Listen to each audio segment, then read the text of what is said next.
Susan Brothers, thanks everyone for being here. We're from the organization March Forward, and we are here to say to all those serving in the Army and the Marines and the Air Force and the Navy that you have the absolute right to refuse to take part in these criminal wars, and that's the right that all of you should exercise. You have no reason to go put your life on the line and kill and die for profit. We've been to Iraq, we've been to Afghanistan, and we know what these wars are really about. And we joined the military for many reasons. Because we need a college education, because we need a job, because we need health care. And then we joined the military, and they tell us that our enemies are poor people in caves in Afghanistan, or poor people in the deserts of Iraq. But we've been to those countries, and we know that our enemies are not other poor people abroad. Our enemies are the people that laid us off from our jobs, that denied us health care, that make it impossible to get an education. Our enemies are not in the poorest countries on the planet, but right here in the richest one. Now these wars, the occupations of Iraq and Afghanistan alone, are costing over $700 million every single day.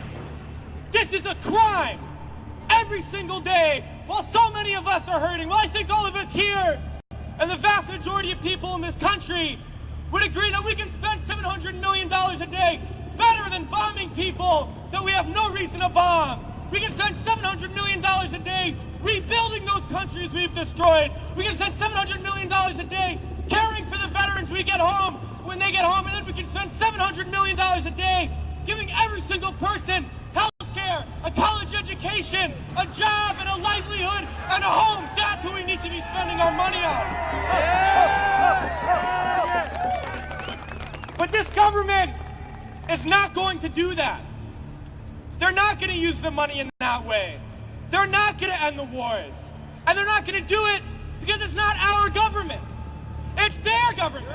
It's the government of the rich. It's the government of Wall Street, of the oil giants, of the defense contractors. It's their government, and the only language that they understand is shutting down business as usual. And that's what we're doing here today, and we're going to continue to do until these wars are over.